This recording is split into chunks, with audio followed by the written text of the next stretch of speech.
Tiago, capítulo 1, versos 1, 2, 3 e 4.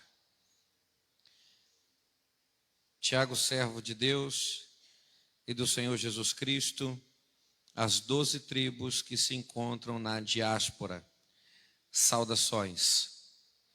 Meus irmãos, tenho por motivo de grande alegria o fato de passarem por várias provações, sabendo que a provação da fé que vocês têm produz a perseverança. Ora, a perseverança deve ter ação completa, para que vocês sejam perfeitos e íntegros, sem que nada lhes falte. Vamos orar? Senhor, obrigado por essa santa ceia. Obrigado, Senhor, por este culto que o Senhor nos permite te oferecer. Ó Pai, eu peço com que a Tua palavra possa ser um alimento poderoso para nós nessa noite. E que o Senhor venha nos instruir, Senhor, segundo a Tua vontade, para que a gente possa viver os Teus propósitos gloriosos. Oramos gratos em nome de Jesus e te aplaudimos. Amém, amém e amém. Pode se sentar em nome de Jesus.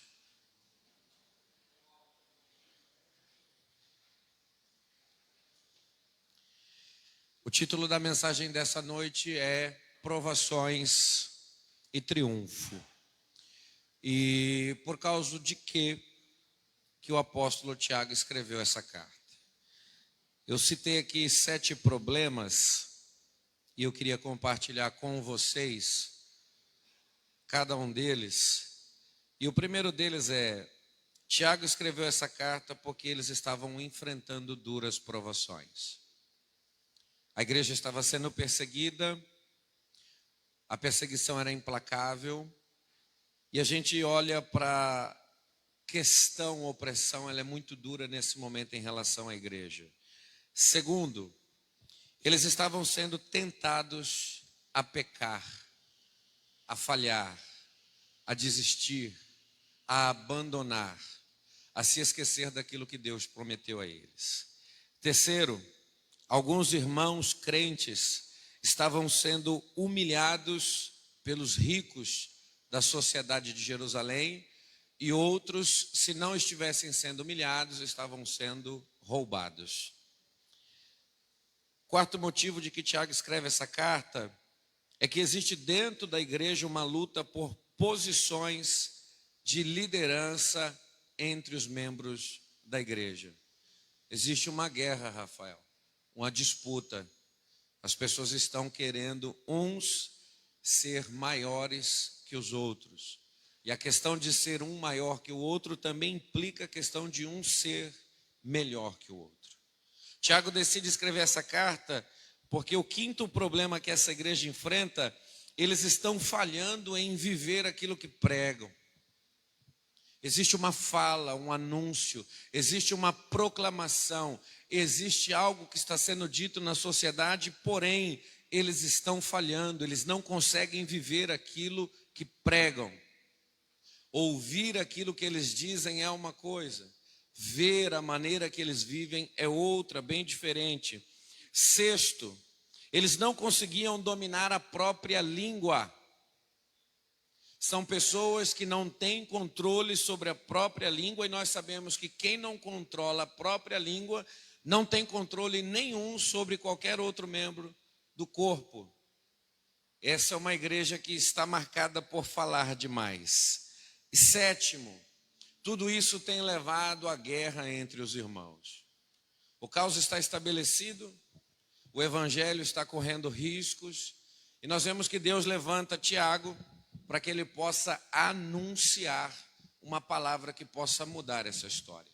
Tiago, ele tem uma opinião sobre isso e, coincidentemente, esses problemas praticamente são muitos dos problemas que nós enfrentamos hoje dentro das nossas igrejas.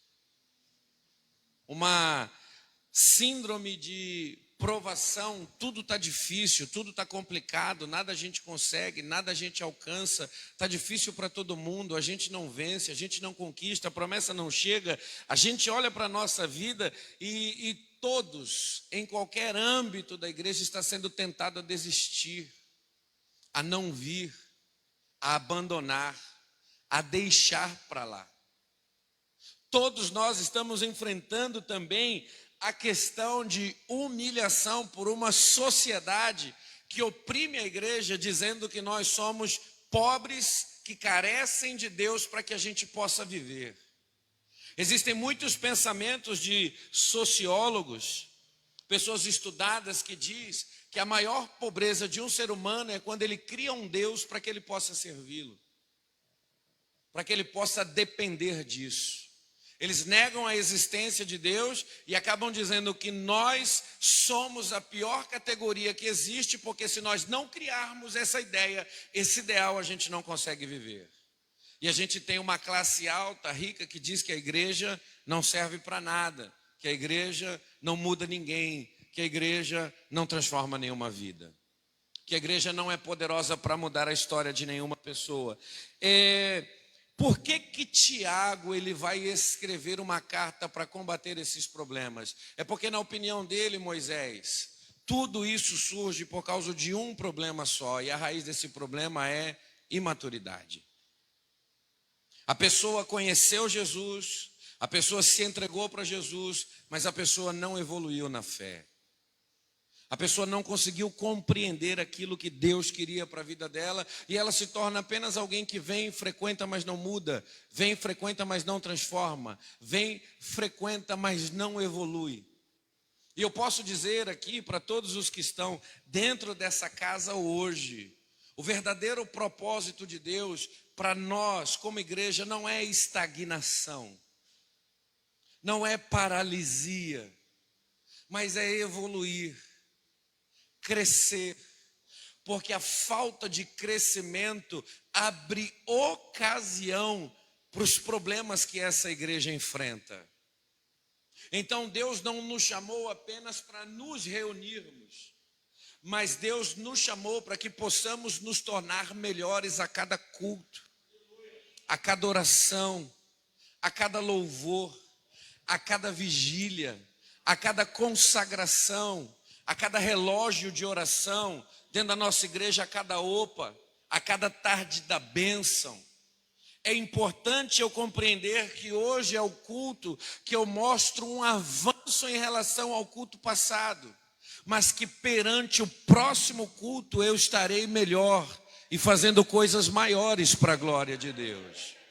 Tiago entende que a maior dificuldade da igreja está em ela entender quem são, compreender qual é o propósito de Deus para suas vidas, não formando pessoas que são mimadas, porque se você olhar o que tem de problema nessa igreja, que faz questão de pessoas que não podem ser tocadas, não podem falar nada, pessoas que estão querendo até mesmo aquilo que Deus não projetou para eles, e por isso estão entrando e se degladiando nisso. O problema da igreja está em colocar em prática aquilo que está escrito. O problema da igreja está em viver aquilo que está sendo pregado, aquilo que está sendo ensinado. Se reúnem, comem, se divertem, adoram, tem cantina, tem passeio, tem isso, mas a prática da palavra é nula. E Tiago, ele faz o livro, a carta de Tiago é considerado Provérbios do Novo Testamento, porque é uma carta prática de coisas que nós devemos olhar e fazer. E hoje, por ser um culto de ceia, eu quero trazer à sua memória a importância do seu comportamento como igreja. Porque não é só receber de Deus, não é só Deus abrir a porta, não é só Deus encher do Espírito. Eu até coloco aqui uma pergunta em questão: por que Deus nos enche com a sua presença? Se não for para ver na nossa vida mudança, Então nós estamos olhando, estamos vendo um líder que está olhando para uma igreja e fala: não, isso precisa mudar. E a raiz desse problema é imaturidade, porque palavra tem, ensinamento chega, a comunhão existe, mas a prática da palavra é zero. Não estão conseguindo avançar em praticar a palavra do Senhor.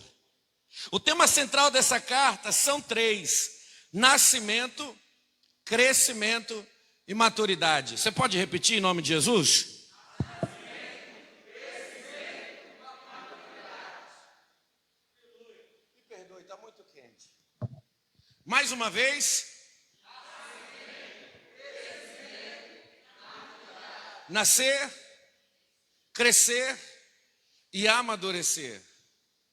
É isso que essa carta mostra para a gente, e a primeira ênfase que Tiago dá sobre a igreja é novo nascimento.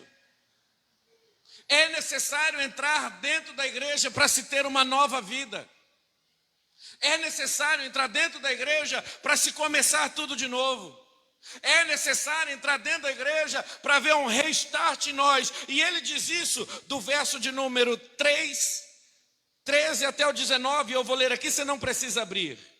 Ninguém ao ser tentado diga: sou tentado por Deus, porque Deus não pode ser tentado pelo mal, e Ele mesmo a ninguém tenta. Ao contrário, cada um é tentado pela sua própria cobiça, quando essa o atrai e o seduz. E essa cobiça, depois de haver concebido, dar à luz ao pecado, e o pecado, uma vez consumado, gera morte. Novo nascimento, irmãos, não está associado à vitória permanente sobre a velha natureza.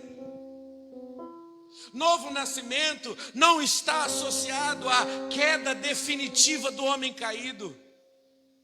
Porque Tiago está escrevendo para crentes, cristãos, que estão enfrentando lutas por maus comportamentos e não conseguem viver a palavra, e eles têm um alvo a dizer: nós estamos passando isso por causa de Deus. Nós estamos enfrentando essa dificuldade porque Deus se esqueceu da gente.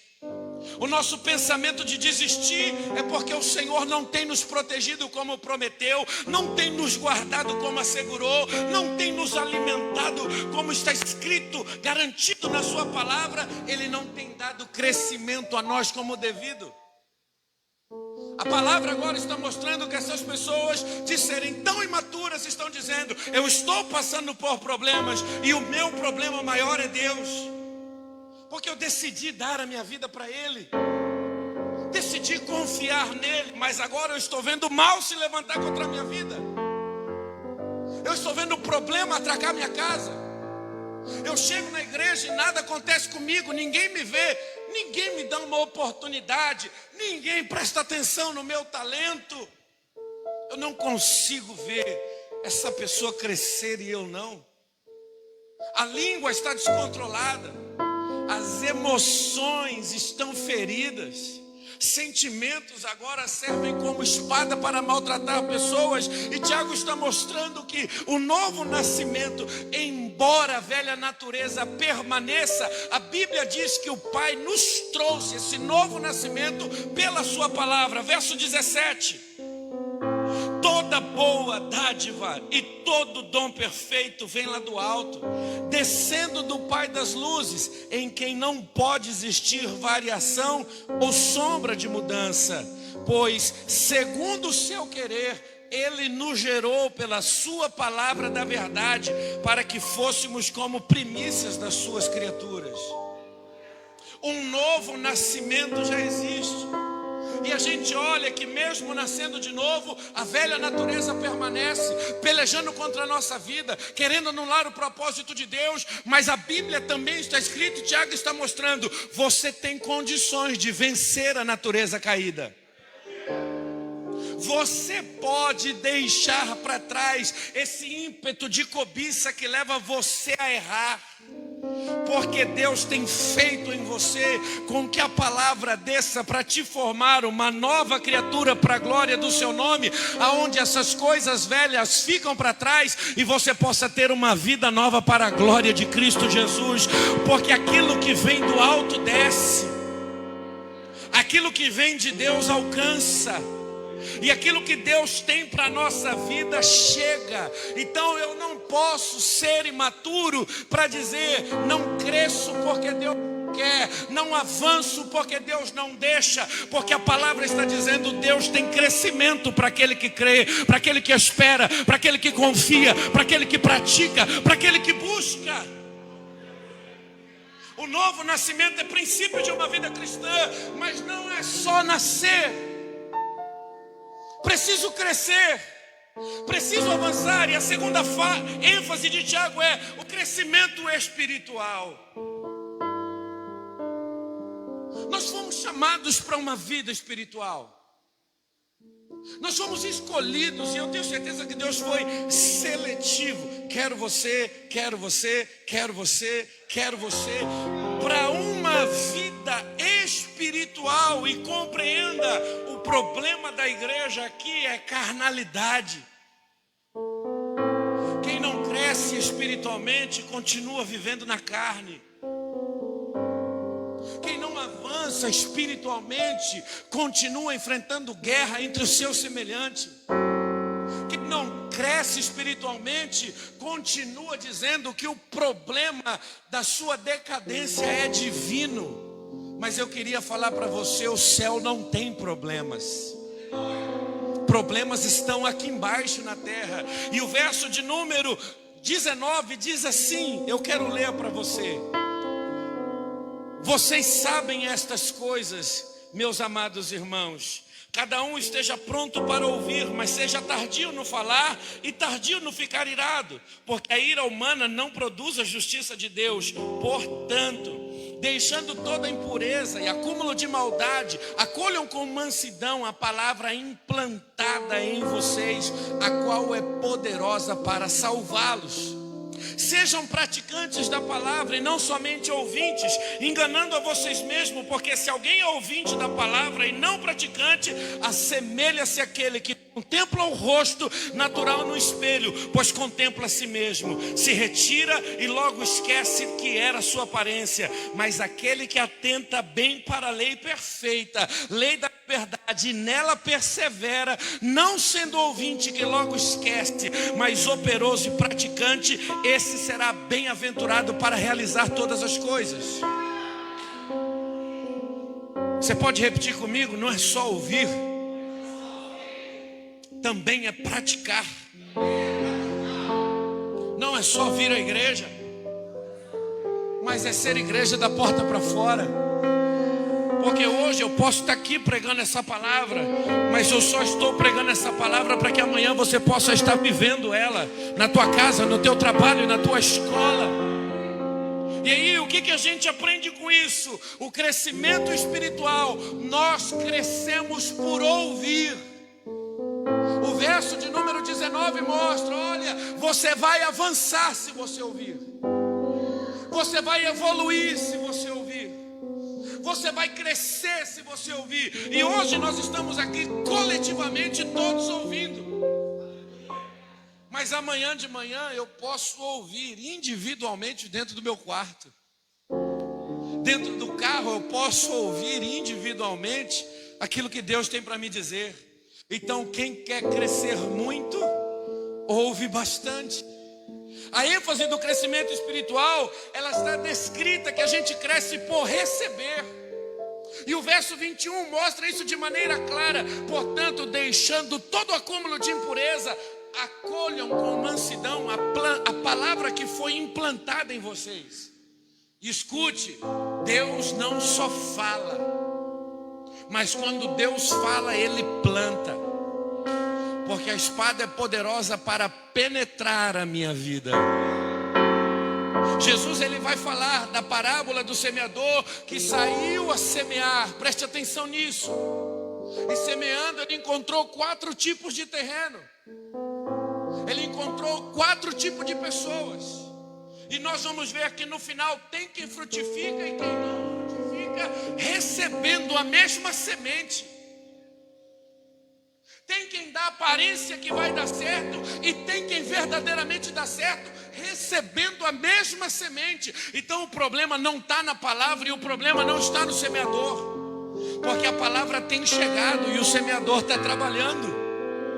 Então o problema está em receber aquilo que Deus está dando. E eu digo, se essa palavra que Deus fala hoje, que falará amanhã, que falou sexta-feira, na quinta, na quarta de tarde, na terça de noite, ela tiver lugar dentro do teu coração, você vai crescer, você vai evoluir, você vai avançar, e você vai dizer como o salmista: guardei a tua palavra no meu coração, porque o meu objetivo era não pecar, era não errar, era não falhar, mas era continuar de pé para a glória do teu nome. Então a gente cresce por receber, e não existe palavra de Deus que eu não deva receber. Essa história de que hoje Deus falou comigo, ela não existe. Deus está falando com você sempre. No abrir dos teus olhos Ele fala, no levantar da cama Ele fala, no tomar do café Ele fala, na tua oração pela manhã Ele fala, no teu devocional Ele fala, quando você vai para o trabalho Ele fala. A terra está cheia da glória de Deus, e o que Deus quer ter com a gente é relacionamento. Deus é constante nesse relacionamento. Porque sabe o que parece, Dom? Vim na igreja, Deus falou. Deus não fala só aqui. Deus não fala só nesse momento, mas Deus fala todo o tempo. O profeta Isaías diz que a mão de Deus não está encolhida para não abençoar, e o seu ouvido não está ferido para não ouvir. Mas eu queria dizer, a boca de Deus não está fechada para não falar. Deus está falando, e se eu quero mudança, eu tenho que receber.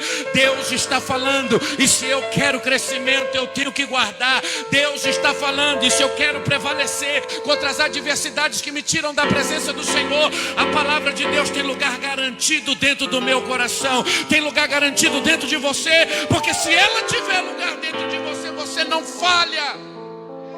Você não erra. Como que eu cresço espiritualmente? Por obedecer. Não é só ouvir, não é só guardar, mas eu preciso ouvir, guardar e obedecer.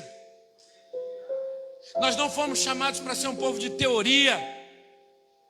Os melhores ensinamentos são os nossos, mas nós fomos chamados para colocar em prática, de obediência, tudo aquilo que Deus tem falado. Verso 22 diz: sejam praticantes da palavra e não somente ouvintes, enganando a vocês mesmos. Eu não vejo uma ação maligna, eu não vejo o diabo trabalhando aqui, mas eu vejo um crente que se sabota. Que Deus fala, mas ele não quer obedecer. Que Deus diz, mas ele não quer esperar. É autossabotagem. Não precisa de nada para destruir a vida de uma pessoa dessa. Ele mesmo faz o serviço de se auto-enganar, achando que o milagre dele está em entrar pela porta e participar, em ser mais um no meio da multidão.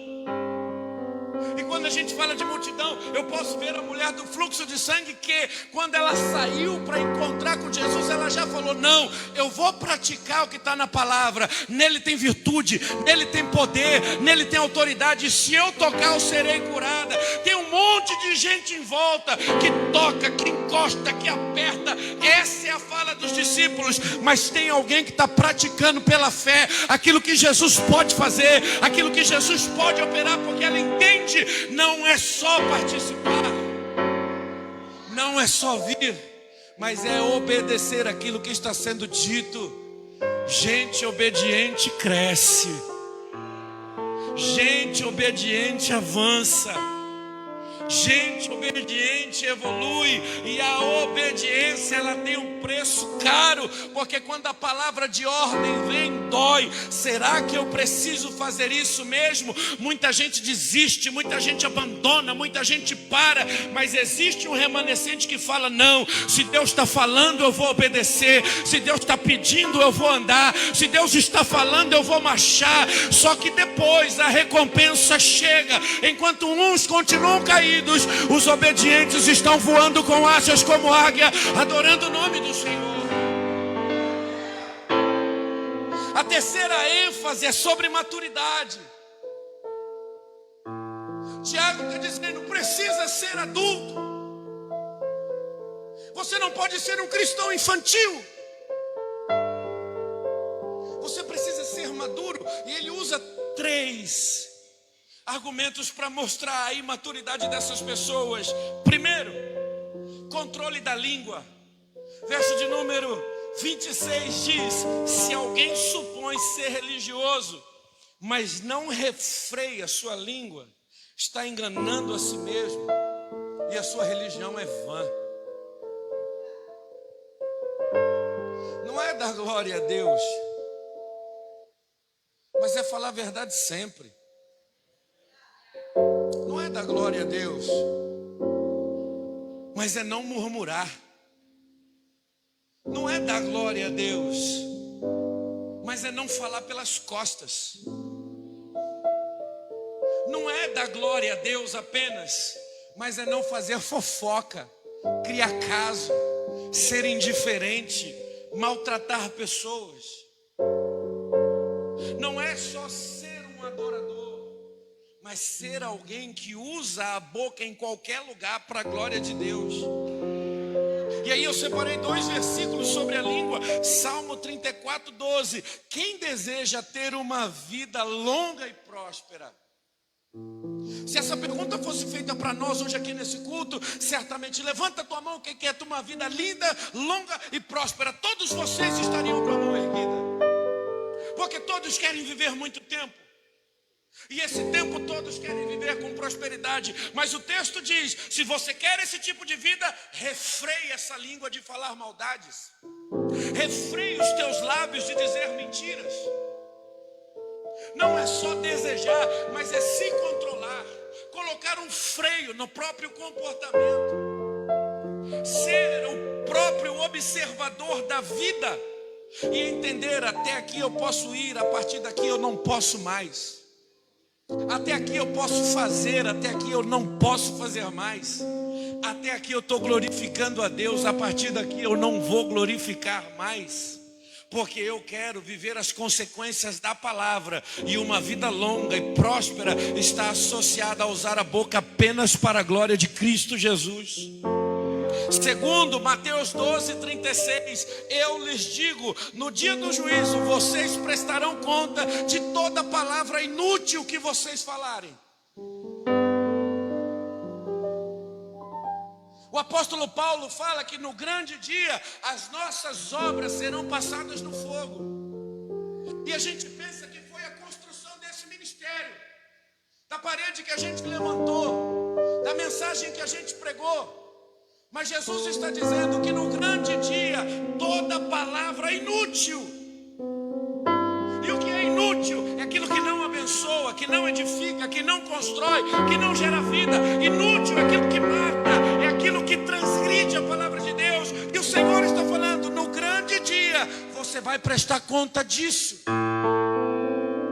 No grande dia, você vai ter que apresentar a tua fala. No grande dia, você vai ter que revelar o teu comportamento. Preste atenção no que o texto diz. Por causa das palavras, vocês serão absolvidos ou serão condenados.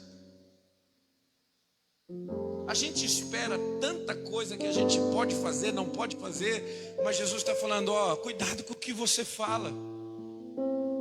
Se liga nisso que você está dizendo. Presta atenção nessa conversa que não abençoa.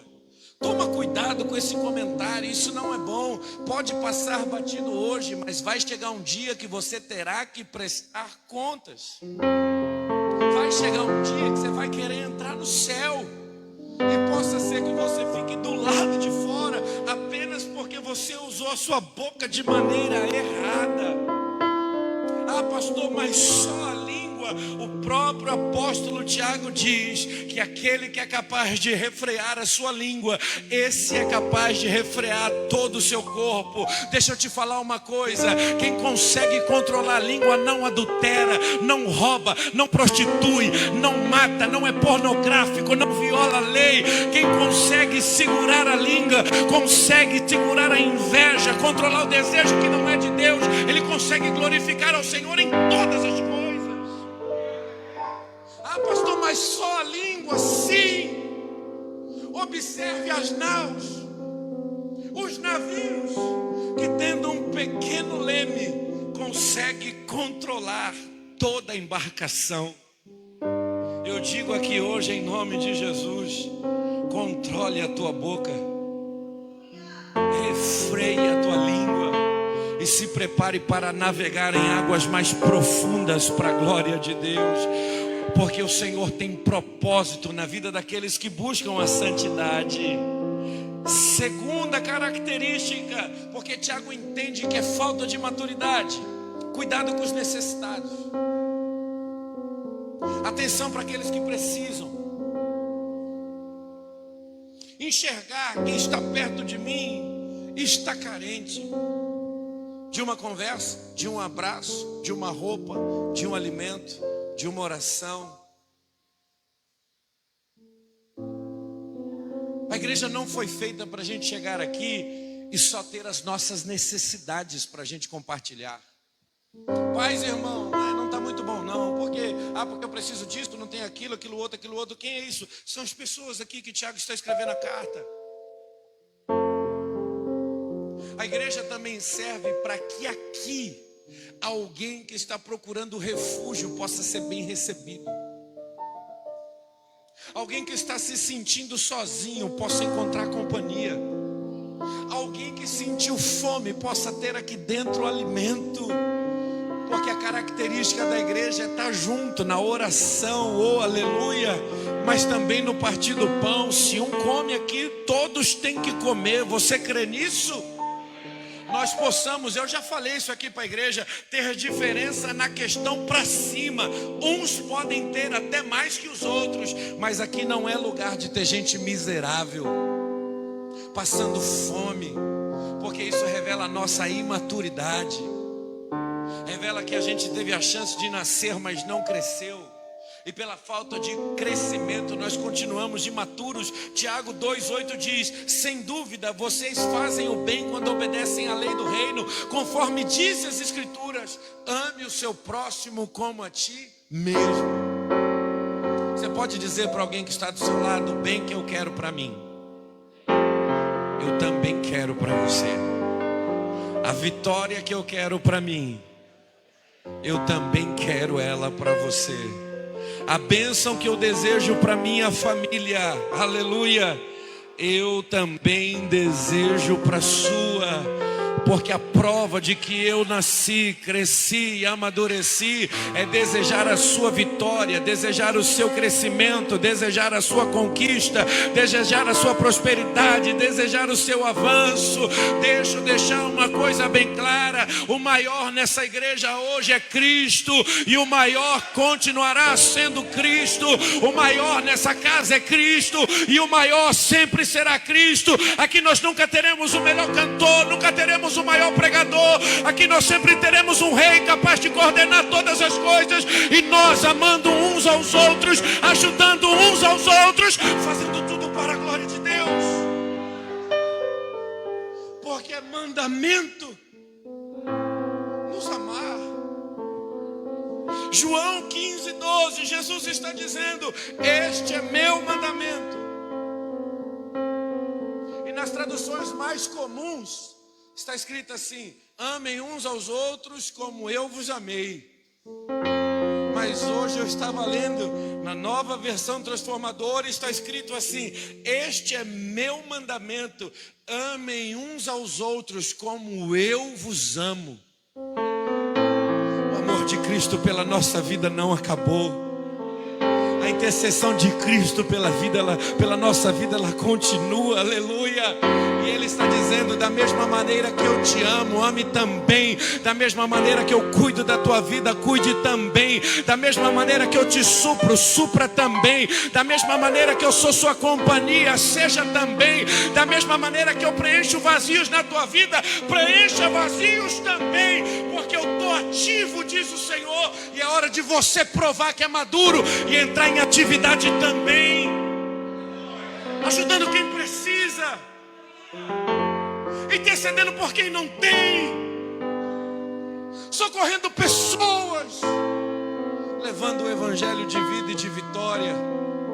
Eu quero profetizar aqui em nome de Jesus: perto de você ninguém se sentirá esquecido. Vou falar mais uma vez: perto de você ninguém se sentirá esquecido, desvalorizado, ninguém se sentirá jogado de canto, mas perto de você as pessoas se sentirão amadas, na igreja, no trabalho, na família, em casa, no meio da rua, porque Deus te chamou para amar o próximo. Terceira característica, a pureza pessoal. Antes da fundação do mundo, Deus nos escolheu nele para sermos santos e irrepreensíveis diante dele em amor. Aonde é que a gente prova a nossa imaturidade? É quando a gente não entende qual é a verdadeira vocação na nossa vida. Porque verdadeiramente eu tenho certeza, o Senhor não me chamou para ser um crente meia boca. E não é porque a questão é ser bom naquilo que faz, não. A questão é ser santo como Jesus é. A questão é falar a verdade como Jesus fala. A questão é mostrar o caminho como Jesus mostra. E quando foi, pastor Haroldo, que o senhor descobriu essa chamada de Deus para a sua vida? Eu descobri isso alguns anos atrás. Mas eu descobri na palavra do Senhor que o Senhor me chamou para a vida santa antes da fundação do mundo. Então santidade, para quem nasceu de novo, não é novidade. Santidade é estilo de vida, porque entendeu que esse é o propósito de Deus para a sua vida. Quando eu olho para esses argumentos que Tiago está dando, eu entendo o porquê que ele escreveu para solucionar esses problemas. Porque as pessoas estão enfrentando dificuldades, eles estão falando: eu não vou continuar, eu vou desistir, eu não suporto isso, eu não aguento mais. Você já ouviu essa expressão? Eu não aguento mais. Só que Tiago precisa escrever isso porque ele entende que a promessa vai se cumprir sobre a nossa vida a partir do momento que eu persevero. A coroa não vem sobre a cabeça de qualquer um, mas ela é colocada sobre a cabeça de quem foi contínuo, não parou, não desistiu, não olhou para trás, mas seguiu com os olhos firmes para a promessa que Deus tinha. E hoje é Santa Ceia e eu prego para todos aqui ouvirem: nosso primeiro objetivo é glória, nosso primeiro objetivo é céu, nosso primeiro objetivo é eternidade, nosso primeiro objetivo é mesa, nosso primeiro objetivo é boda do Cordeiro. E quando o reino de Deus se torna o primeiro alvo da minha vida, as demais coisas são acrescentadas. Deus supre a minha necessidade, Deus supre a minha casa, Deus dá crescimento ao meu ministério, Deus liberta a minha família, Deus transforma a minha história. O título da mensagem é Provações e Triunfos. Por que você acha que você passa por tanto aperto?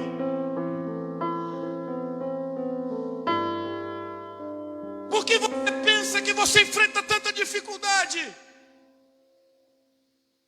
Por acaso Deus permitiria você passar por algo que você não vai aguentar? Sabe quem está pensando que você não vai aguentar? O inferno. Porque a cada investida dele diz: agora para, agora abandona, agora desista. Mas o Senhor está lá, eu sei que Ele aguenta, eu sei que Ele pode, eu sei que essa provação passa. Eu te chamei, foi desde o ventre da tua mãe. Você é capaz, você pode, não temas. Eu sou contigo, eu sou teu Deus, eu te esforço, eu te ajudo. Quem pode levantar as mãos aqui hoje? Porque toda palavra de falência contra a sua vida, ela vai cair por terra, porque você não vai parar, não vai desistir, mas você vai chegar para a glória de Deus. O que nós precisamos entender é que essas tribulações estão aperfeiçoando a nossa vida, estão nos melhorando como homens, estão nos melhorando como mulher. Todos aqui já contaram para mim uma situação difícil. Todos. Já tive a oportunidade de conversar com todos, e todos me apresentaram um problema, uma dor, uma luta, uma dificuldade, um desejo que não alcança, um impedimento, e a palavra sempre foi a mesma: Deus é contigo, permaneça firme, essa história vai passar e Deus vai triunfar sobre a sua vida para a glória de seu nome. Eu tenho visto, e o tempo não me nega isso, quem decide ouvir, receber e praticar. E o tempo também tem me mostrado quem decide ouvir, não receber e consequentemente não praticar. Mas hoje, em especial para a sua vida, a palavra é: cresça, evolua, se aplique, avance, se torne maduro. Se torne maduro. Se torne maduro. Porque crente maduro entende que Deus está no controle. Porque crente maduro sabe que essa provação não é para a morte, mas é para a vida, é para Jesus ser conhecido. Crente maduro não briga por posição. Crente maduro estende a mão e fala: vem para cá, porque chegou a hora de você crescer. Crente maduro não usa a língua para amaldiçoar, mas crente maduro usa a língua para abençoar, para orientar, para instruir, para capacitar, para melhorar a vida das pessoas. Crente maduro é alguém que não provoca guerra entre os irmãos, mas entre os irmãos tem mesa, tem banquete, tem comunhão, tem alegria, tem fartura, tem abundância e tem vitória. Essas provações só servem para revelar o nosso triunfo. Eu quero dizer, eu e a minha casa queremos vencer. Agora eu pergunto: e você e a sua casa?